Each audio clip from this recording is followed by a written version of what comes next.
Omwaka gumwe nyuma twakwereka mu makuru gitu okukyari Simbire omutura wa Rugaramasero omu Rukachigani Ward District ya Rampara yashenyire enju ya Tukashaba Andrew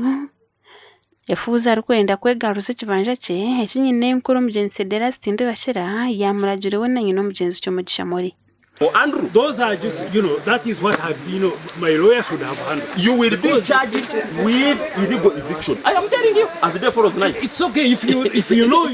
because my lawyer here says he has never received an appeal. Even if he did not receive it. You are doing this as who? Even if he did not receive it. As the owner of the property. No. Ekigamba ngo Omugenzi Cedras nyine enkuru wa Andrew akaraga omuhara Omugenzi Kyomugisha Mori ahabwo kugira ngo akaba ari omurema kandi atatebekine gyo mu mutwe ekibanja ky'orutoki hamwe n'enju. Akatiko twena twateye mukono ngo kuturyampa twakora attendance twahendera ufuhoha wa Cedras twahereze Cedras Kyomugisha kana yatumuha omurema wanje Kyomugisha namaraga no mutabani Andrew Tukashaba Andrew namaraga kibana cyanje yaje kuraga iki kiri cy'umwana cy'urubu yaje mu cyumuzike eki kucwero yatwerekanisha rukirarabe yakiraga umurema akana kigamba cyo umurema wanje Kyomugisha numureba kwari akare mahiro mutwe ubwonko amisho amino ibigiri we na ryo murema totali kine basara muri mwero na mwana gumushaba muzigiro umwana kama Omugisha yaraga abana nisharizi yatireho nizumanya kazinyore yahetsigaho abantu ikumu nabana kagerekerwa abantu abo batebintigiye mu nkuru kunkobwa Cedras akaba nasinzira aha mwana woha wacu Omugisha ngo abandi abana nabaza kumwiba ahubwo kuba Kyomugisha wamageza katagiye tari kumanya wa mutwekere takumanya umukipuri yazera ngo kuyakwirwa akabona wamuziraho umwana kamugabireni atumwe no buntaramurebera ubwatarangambire ngo no ni muheci banje cyane. Ona nyina wa Andrew akarabe nyuma yaguza mbire umugabo gwa Andrew obwo bona babene bamanya mutugo kuguzibwa. Andrew kuyakuzire yatandika kurasa ekibanja kye nikwe mbire ku mutwaro mukoti bito mushangwa gwa Singa Andrew nawe niko kugumiza mwakajuruza. Enshuminche hwire bwanyuma yambire kusinga omushango akatunga ekipapura ekyakote kiri kumwikiriza kutandika kurasa ekibanja kye ekintu kyayihira abaturu mu mbeera. Mugiga kutoro kwa ketorora yakagura ekibanja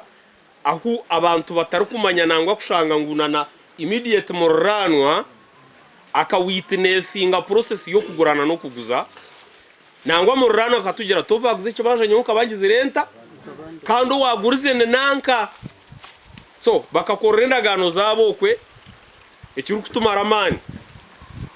kushanga nguna cha person LC1 aka confirming process yo kugura no kuguza aruwenka akachiko kona. Abiri 12 kwezi oku ofisi ya RDC Katunge Barha eri kuzibera mbire kutwara ekibanja nuko muhwezi wa RDC wa Rampara Jacqueline Arsima okushita musori chiko okuhumuriza Andrew hamwe n'abatura. Mukama wanje yagira ngo tubara evicting umuntu wena atabanduze kwikaha cyaro akarebe mbera eviction era direta era twazibwe nco yabira yatsiro ruchikoru kwa kutoa turiyo mukashesheri izoba kandi tufune barhendije go mu state house kugira ngo eviction tujigireta tujiholtige man tujemereza hata nanye no nani interera abantu abikwataho kugira ngo urukiko rugireta rwemera mwenu Andrew bakamutabariza omushango gwa musinga okugwa musingire tinkwenda kukiza mu karoya tinkukizamu ahabo kwekikuru omushango Andrew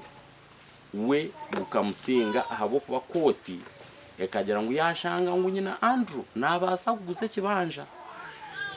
konko muramuzo washazira omushango tiwe yahurira obujurizi bwanye na Andrew eco nice enshonga na yeje ekabaho mbwenu ite twagira ngo ite tukabasa kurwanisa emihoro baroya nturwanisa appeal process okujura kurkunsinga aha nyo ninjura omushango nambwenu nyo mishango yanje ninkira kugisingira akujijura konga abo kugira ngo akabana yesiga kasenteke mukibya abagiga byona so ahona taranta LC1 LC2 a district ko yana tarara wakagenda straight yaza nkai yaza umukoti so mbwene kurugobwe saha omushango guguruho Andrew naija natabaza nibija nabateme biteme ibintu ambahane bija nabateme umwana gwabe guryome bitibyo muyembe abaye barashirana mbemanya okwihebyo na bitandika Andrew aturana rero mutuma gwe hancire ari kumayangwe shayone ne bamubingo mucubanja cye nibakira kuntahirira kunteganisa aha kayanja hinkutura ayineho manager we nakira kwija hamunonga abo kuba ninyatana nawe ikibanja ka kuba izira hakukora ninkira kuba ni muri na yetororo mu ikiro narara na yetorora arho bunduga bimuke kiro nyonkigura nkamwiruka hunkare narenga nagenda twagambaho na mbire Charles Hasimu hamwe na nyinarimi wa Andrew Katorebe Yusuf atobinji bari kumenya kashumbu bari kugambwa kuba yagurize mbire kandi ibintu byo batugambira ahwireho bwire yajya tumwe n'umugabo gwanyu nanye mugurete nture na gwahagunyorre nagendana twagendana nibona mawe nacumuje yaguze umugabo gwe twaguze umwambire Charles miliyoni 15 yija yagura kunuye mwene tingumanya Andrew echango munonge cyarko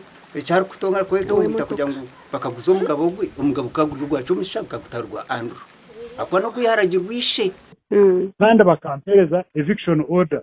bako babingo mu itaka because umushango ukabasinga the state house is not supposed to interfere Orchiko ruhendire ngo office ya RDC ni jagarka hamwanya okuchondozo kwebintu byatanciri